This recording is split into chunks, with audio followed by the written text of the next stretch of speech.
এখন জল সাজতে যাওয়ার জন্য রেডি হয়ে গেছি, তো চলো যাওয়া যাক।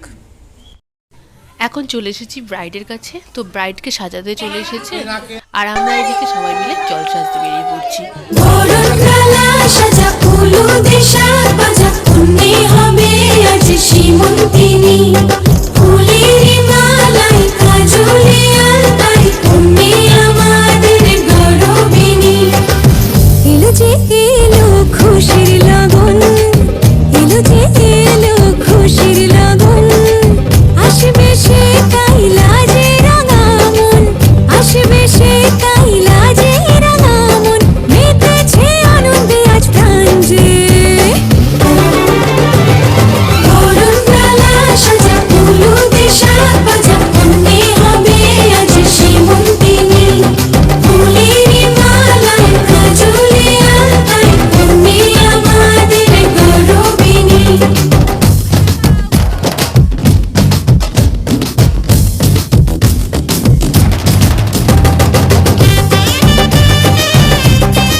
আমাদের এখানে নিয়ম যে ঠাকুরমশাইয়ের বাড়ি এসে জল নিতে হয়, সেই জল মেয়েকে স্নান করাতে হয়।